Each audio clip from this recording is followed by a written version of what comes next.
Hey guys, well beginnings half done అనే proverb మీకు తెలుసు కదా. ఈ పాఠశాల దాన్ని చాలా గట్టిగా నమ్మినట్లున్నారు. అందుకే ప్రతిరోజు ఒక వినూత్న కార్యక్రమాలతో ప్రేయర్ను ప్రారంభించడం జరుగుతున్నది. మరి ఈ రోజు వినూత్నంగా ఏం చేశారో చూద్దాం రండి. Let's start. ఏమండి పిలిచారు? ఈరోజు మన ఇంటికి అతిథులు వస్తున్నారు. రుచికరమైన భోజనాలు చెయ్యి.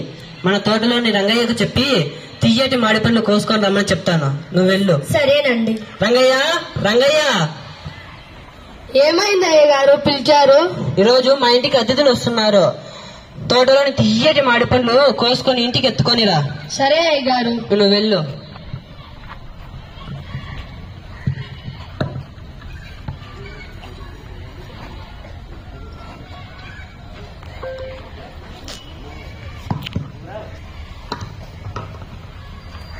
అమ్మగారు, అమ్మగారు. ఏమి రంగయ్య పిలిచావు? అయ్యగారు తోటలోని మామిడి పళ్ళు రుచికరమైనవి తీసుకురమ్మన్నారు. అక్కడ పెట్టు రంగయ్య. ఇక్కడ పెట్టాను చూడండి అమ్మగారు. సరే రంగయ్య, నువ్వు వెళ్ళు.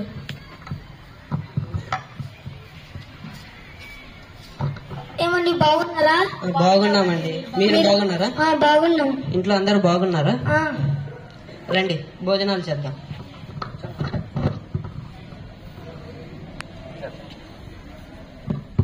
రాదా, భోజనాలు ఎత్తుకొనిరా.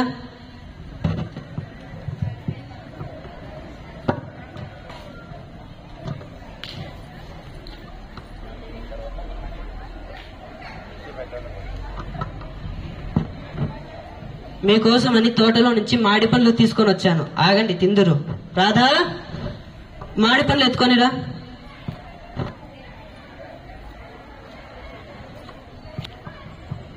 చీచి, మామిడిగా ఇంత ఎప్పుడు తినలేదు జీవితంలో. చిచ్చి, ఇంత పుల్లని మామిడికాయలు నా జీవితంలో ఎప్పుడు తినలేదు.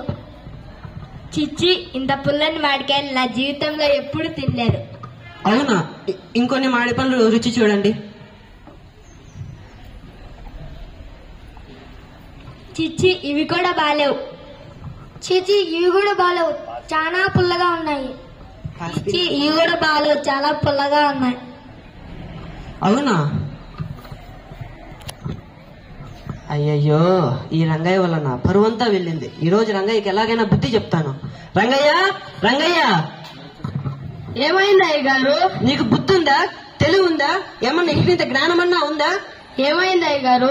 నేను ఏం చెప్పాను, ఏం చేసావు? తీయటి మామిడి పండ్లు తీసుకొని రమ్మంటే పుల్లటి మామిడి పండ్లు తీసుకొని వస్తున్నావా? నాకు తెలియదు అయ్య గారు, ఏవి పుల్లటి మామిడి పళ్ళో ఏవి తీయటి మామిడి పళ్ళో. ఇన్ని సంవత్సరాలుగా తోటకి కాపలా కాస్తున్నావు. ఏ ఒక్క రోజైనా గాని మాడి పండ్లు తినలేదా? ఏది పుల్లవో ఏవి తీయటియో తెలియడానికి. నేను మీ తోటకు కాపలా ఉన్నాను అంతే అయ్య గారు. నేను ఇంతవరకు ఒక్క రోజు కానీ ఒక్క మామిడి పండ్లు తెలియలేదు అయ్య గారు. ఏవి తీయటివో ఏవి పుల్లటివో తెలియదు అయ్య గారు. అవునా?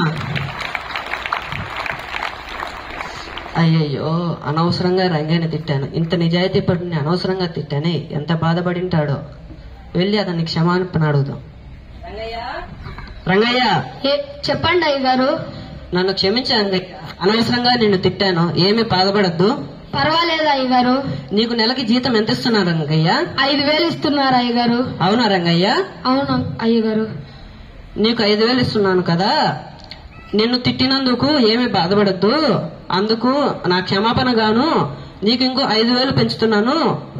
ఇప్పటి నుంచి 10,000 సంతోషంగా తీసుకో రంగయ్య. ధన్యవాదాలు అయ్య గారు.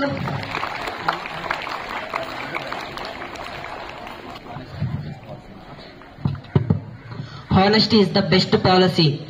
మనం నిజాయితీగా అంటే దేవుడు ఏ రూపంలో ఏదో ఒక రూపంలో మనకు ఖచ్చితంగా సహాయం చేస్తాడు. ఎలాగంటే ఈ కథలో రంగయ్యకి 5,000 జీతం పెంచినట్టే మన జీవితంలో మనం నిజాయితీగా ఉంటే దేవుడు ఖచ్చితంగా ఏదో విధంగా మనకు సహాయం చేస్తాడు. Thank you.